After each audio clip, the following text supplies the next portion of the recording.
यो नमः। हरिः ओम्।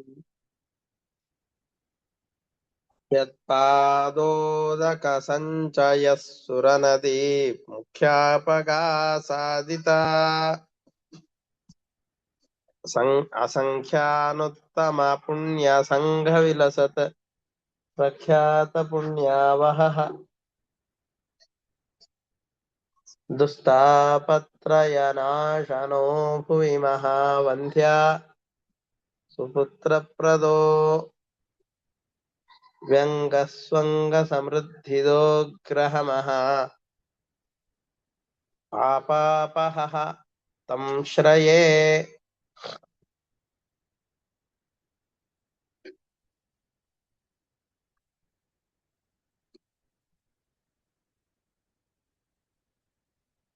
ಈ ಶ್ಲೋಕದಲ್ಲಿ ರಾಘವೇಂದ್ರ ತೀರ್ಥರನ್ನ ನಾನು ಆಶ್ರಯಿಸ್ತೇನೆ ಅನ್ನೋ ಅಭಿಪ್ರಾಯದಲ್ಲಿ ಅವರ ಮಹತ್ವವನ್ನು ತಿಳಿಸಿಕೊಡ್ತಾ ಇದ್ದಾರೆ. ಯತ್ಪಾದೋದಕ ಸಂಚಯ, ಯಾವ ರಾಘವೇಂದ್ರ ತೀರ್ಥ ಶ್ರೀಪಾದರ ಪಾದೋದಕದ ಸಂಪರ್ಕ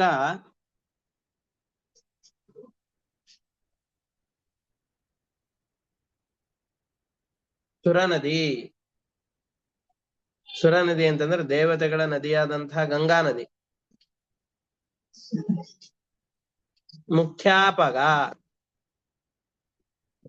ಗಂಗಾ ನದಿಯೇ ಮೊದಲಾದಂತಹ ಯಾವ್ಯಾವ ನದಿಗಳಿವೆಯೋ ಆ ನದಿಗಳಿಂದ ಆಸಾದಿತ ಹೊಂದಲು ಸಾಧ್ಯವಾದಂತಹ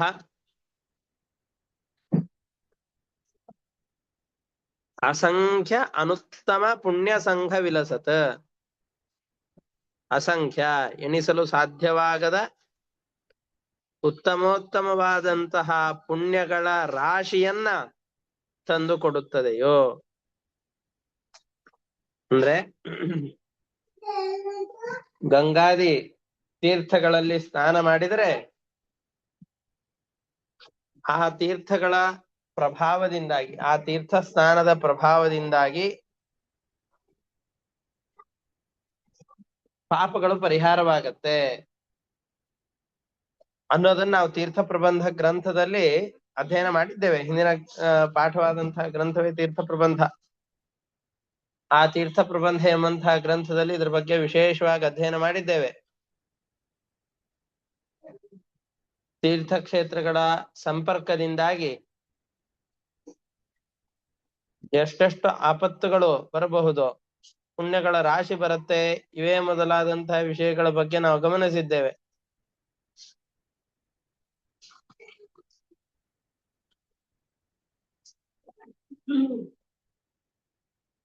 ಎಷ್ಟೆಷ್ಟೋ ಆಪತ್ತುಗಳೆಲ್ಲ ಪರಿಹಾರ ಆಗತ್ತೆ, ಪುಣ್ಯಗಳ ರಾಶಿ ನಮ್ಮನ್ನ ಹಿಂಬಾಲಿಸತ್ತೆ ಅಂತ ಹೇಳಿದ್ದೇವೆ.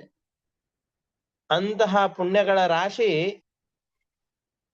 ಯಾರ ಪಾದೋದಕವನ್ನ ತಲೆಯ ಮೇಲೆ ಧರಿಸುವುದರಿಂದಲೂ ಕೂಡ ನಮಗೆ ಪ್ರಾಪ್ತವಾಗುತ್ತದೆಯೋ. ಯತ್ಪಾದೋದಕ ಸಂಚಯ, ಯಾವ ಗಂಗಾದೇವಿಯ ಅಥವಾ ರಾಘವೇಂದ್ರ ತೀರ್ಥ ಗುರು ಸಾರ್ವಭೌಮರ ಪಾದೋದಕ ಸಂಚಯ, ಪಾದೋದಕದ ಸಮುದಾಯವು ಸುರನದಿ ಮುಖ್ಯಾಪಗ, ಗಂಗಾ ನದಿಯೇ ಮೊದಲಾದಂತಹ ಮುಖ್ಯಾಪಗ, ಪ್ರಸಿದ್ಧವಾದ ನದಿಗಳು ಅಂತ ಯಾವ್ಯಾವ್ದಿದೆಯೋ, ಕೃಷ್ಣ, ಗೋದಾವರಿ, ಕಾವೇರಿ ಮುಂತಾದಂತಹ ಪ್ರಸಿದ್ಧವಾದ ನದಿಗಳಿವೆಯೋ ಆ ನದಿಗಳ ಸ್ನಾನದಿಂದ ಆಸಾದಿತ ಹೊಂದಲು ಯೋಗ್ಯವಾದಂತಹ ಆ ನದಿಗಳ ಸೇವೆಯಿಂದ ಹೊಂದಲು ಸಾಧ್ಯವಾದಂತಹ ಅಸಂಖ್ಯಾನುತ್ತಮ ಪುಣ್ಯ ಸಂಘ ವಿಲಸತ್. ಅಸಂಖ್ಯ, ಎಣಿಸಲು ಅಶಕ್ಯವಾದ ಅಷ್ಟು ಮಟ್ಟದಲ್ಲಿ ಅನುತ್ತಮ ಪುಣ್ಯ ಸಂಘ ವಿಲಸತ್. ಅನುತ್ತಮ, ಸರ್ವೋತ್ಕೃಷ್ಟವಾದ ಪುಣ್ಯ ಸಂಘ ವಿಲಸತ್, ಪುಣ್ಯಗಳ ರಾಶಿಯಿಂದ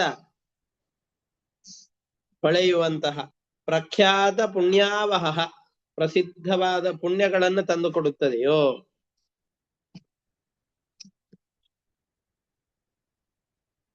ದುಸ್ತಾಪತ್ರಯ ನಾಶನಃ, ಆಧ್ಯಾತ್ಮಿಕ, ಆದಿಭೌತಿಕ, ಆದಿದೈವಿಕ ಎಂಬಂತಹ ಮೂರು ಥರನಾದಂತಹ ತಾಪಗಳನ್ನ ಪರಿಹಾರ ಮಾಡುವಂತಹದ್ದು.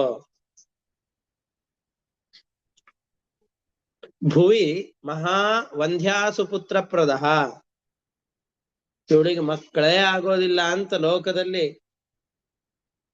ಯಾರು ಕೈಚಲ್ಲಿ ಕೂತಾದಾಗ ಅಂತಹ ಬಂಜೆಗೂ ಮಗುವನ್ನು ತಂದು ಕೊಡುವಂತಹ ಸಾಮರ್ಥ್ಯ ಉಳ್ಳವರು, ಒಳ್ಳೆ ಮಗನನ್ನ ಕೊಟ್ಟುತ್ತಾರೋ. ವ್ಯಂಗ ಸ್ವಂಗ ಸಮೃದ್ಧಿದ, ಅಂಗವಿಕಲರಾದವರಿಗೆ ಅಂಗವೈಕಲ್ಯವನ್ನ ಪರಿಹಾರ ಮಾಡುವಂತಹವರು. ಸಮೃದ್ಧಿದ, ದರಿದ್ರರಾದವರಿಗೆ ಸಮೃದ್ಧಿಯನ್ನ ತಂದು ಕೊಡುವವರು. ಗ್ರಹ ಮಹಾ ಪಾಪಾಪಹ, ಗ್ರಹ ಅಂತಂದ ಹೇಳಿದ್ರೆ ಭೂತಗಳು.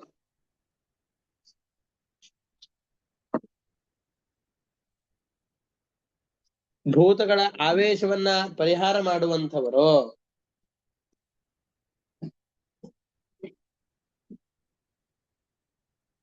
ಗ್ರಹ ಮಹಾ ಪಾಪಾಪಹ, ಗ್ರಹ ಅಂತಂದ ಹೇಳಿದ್ರೆ ಭೂತಾವಿಷ್ಟರಾದಂತಹ ಭೂತ ಪ್ರೇತ ಪಿಶಾಚಾದಿಗಳ ಬಾಧೆಗೆ ಒಳಗಾದವರು ಯಾರಿದ್ದಾರೋ ಅವರ ಆ ಬಾಧೆಗಳನ್ನ ಯಾರು ಪರಿಹಾರ ಮಾಡ್ತಾರೋ ತಂ ಶ್ರಯೇ, ಅಂತಹ ರಾಘವೇಂದ್ರ ತೀರ್ಥ ಗುರು ಸಾರ್ವಭೌಮರನ್ನ ನಾನು ಶ್ರಯೇ ಆಶ್ರಯಿಸ್ತೇನೆ ಅಂತ ಶ್ಲೋಕದ ಭಾವಾರ್ಥ.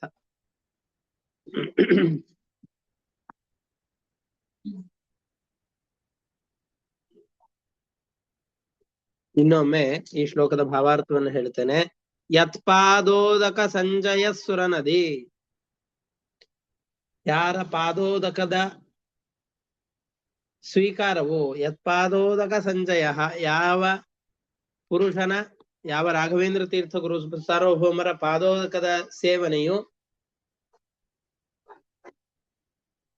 ಸುರನದಿ ಮುಖ್ಯಾಪಗಾಸಾದಿತ, ದೇವನದಿಯೇ ಮೊದಲಾದಂತಹ ನದಿಗಳಿಂದ ಹೊಂದಲು ಸಾಧ್ಯವಾದಂತಹ ಅಸಂಖ್ಯ ಅನುತ್ತಮ ಪುಣ್ಯ ಸಂಘ ವಿಲಸತ, ಅಸಂಖ್ಯವಾದ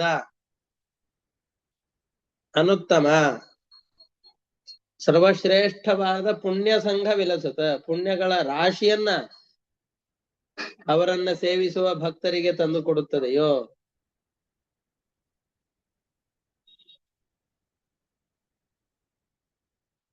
ಪ್ರಖ್ಯಾತ ಪುಣ್ಯಾವಹ, ಲೋಕದಲ್ಲಿ ಪ್ರಸಿದ್ಧಿಯನ್ನು ಪಡಿಲಿಕ್ಕೆ ಬೇಕಾದ ಯಾವ ಪುಣ್ಯಗಳಿವೆಯೋ ಆ ಪುಣ್ಯಗಳನ್ನ ತಂದು ಕೊಡುತ್ತದೆಯೋ.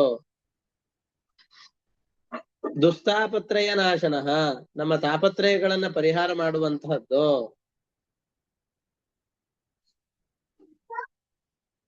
ಭುವಿ ಮಹಾವಂದ್ಯ ಸುಪುತ್ರ ಪ್ರದಃ, ಬಂಜೆಯರಿಗೆ ಸುಪುತ್ರರನ್ನ ಕರುಣಿಸುವಂತಹದ್ದು.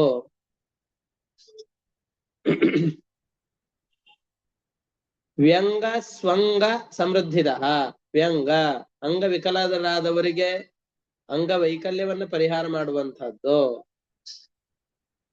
ಸಮೃದ್ಧಿದ, ಯಥೇಷ್ಟವಾದ ಸಮೃದ್ಧಿಯನ್ನ ದೊರಕಿಸಿಕೊಡುವಂತಹದ್ದು.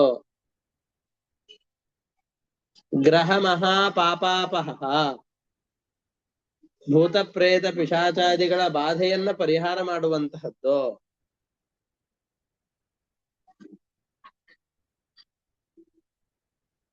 ಅಂತಹ ರಾಘವೇಂದ್ರ ತೀರ್ಥರನ್ನ ಶ್ರಯೇ ಆಶ್ರಯಿಸುತ್ತೇನೆ ಅಂತ ಈ ಶ್ಲೋಕಗಳ ಭಾವಾರ್ಥ.